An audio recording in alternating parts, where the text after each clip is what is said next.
కానీ మీరు చెప్పండి, ఇందాక మీరు ఒక మాట అన్నారు, అంటే కేసీఆర్ గారు పార్టీ పెట్టడానికి కారణం ఏంటంటే అంటే ఎక్కువ ఆయనకు ఆదరణ లభించడానికి. ఆల్రెడీ ఆయన తెలుగుదేశంలో ఒక మంత్రిగా ఉన్నారు, ఎస్టాబ్లిష్డ్ లీడరు, అందువల్ల ఆయనకి అంత 2001లో అంత ఆదరణ వచ్చింది, ఆయన వెనక నడిచారు.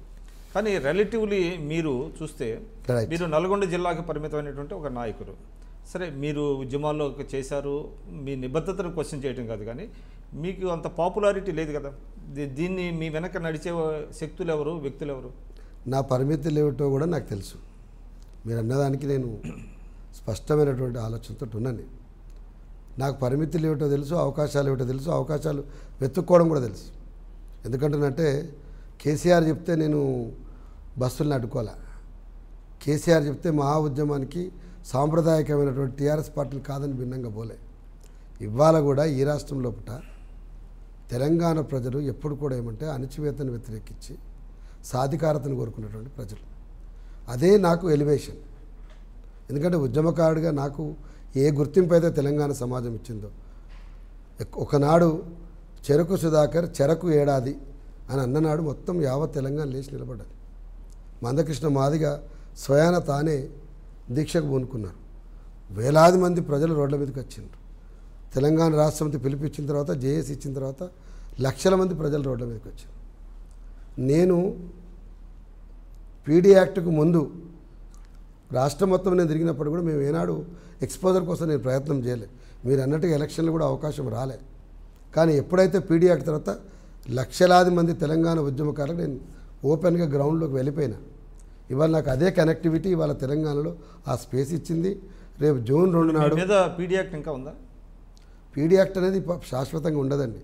ప్రివెంటివ్ డిటెన్షన్ యాక్ట్ అనేది చట్టబద్ధంగా అన్నటువంటి నల్ల చట్టం. అది ఆనాడు పాలకులు తెలంగాణ ఉద్యమకారులు భయపెట్టించడం కోసం వెతుక్కున్నటువంటి ఒక నల్ల చట్టం యొక్క పద్ధతి. ఎప్పుడైతే నన్ను పీడీ యాక్ట్ పేరు అరెస్ట్ చేశారో, చేయడానికి చూపెట్టిన కారణాలు ఎంత చిన్నవి అంటే రస్తారోకోలు తప్ప ఏం లేవు దాంట్లో. వాళ్ళు నల్ల చట్టంతో తీసుకొని పోదలుచుకున్నారు, చట్ట వ్యతిరేకంగా నిర్బంధించారు కాబట్టి కోర్టు ఇమీడియట్గా చెరకు సుధాకర్ విడుదల చేయండి అని చెప్పేసి స్క్వాష్ చేసింది.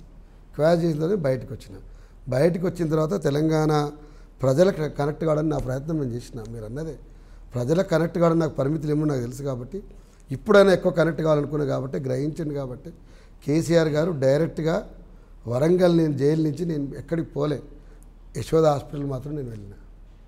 మీరు యశోద హాస్పిటల్లో ఉండండి, రెస్ట్ తీసుకోండి, కోర్టులో డాక్టర్ గారికి ఆరోగ్యం బాగాలేదని చెప్పి అన్నారు వాళ్ళు. 2 రోజులు నేను అక్కడే ఉన్నా. 3వ రోజు ప్రజలు కలిసి అవకాశం ఇవ్వకుండా ఉన్నప్పుడు ఆ క్షణం కూడా మాకు ఘర్షణ అయింది. ఆయన ఫోన్లో మాట్లాడుతూ మీకు తోచిన ప్రకారం చేసుకోరు, ఇట్నే చేస్తారా, డిసిప్లిన్ పాటించరా, నేను చెప్పిన మాట వినరా అంటే, మంచిదన్నా నీకు బాధ అనిపించడం నేనేం చేస్తా, మీరు అన్న మాట ప్రకారం ఆఫీస్కి వస్తానా, ఆఫీస్కి పరిమితమైంది. మీకు అందుకోసం చెప్తా ఉన్నా. అంటే మన మంచితనంతో రాజకీయమైనటువంటి ప్రయోజనాలు వెతుక్కోవడం కంటే ఉద్యమము రాష్ట్రం కోసమే చుట్టూ తిరిగినాం కనుక మీరు అన్నటువంటి చట్టసభలో పోయే అవకాశం చాలాసార్లు వదులుకున్నాం. ప్రజలకు మొత్తంగా కూడా పరిచయం అయ్యి తిరిగి నా స్థాయిని పెంచుకునే ప్రయత్నాన్ని కూడా పరిమితులు విధించబడ్డాయి. అయినప్పటికీ కూడా వాళ్ళ రాష్ట్రం వచ్చిన తర్వాత పనిలో ఉన్నాం, కనెక్టివిటీ పెరిగింది. మీరు అన్నటువంటి ఎలివేషన్ కూడా, అరే ఈ రాష్ట్రంలో ఇంతకంటే పెద్ద ఉద్యమం ఎవరని చేసి, నిజానికి ఆ గుర్తింపు నాకు రాష్ట్రపతి చాలా పెద్ద గుర్తింపు.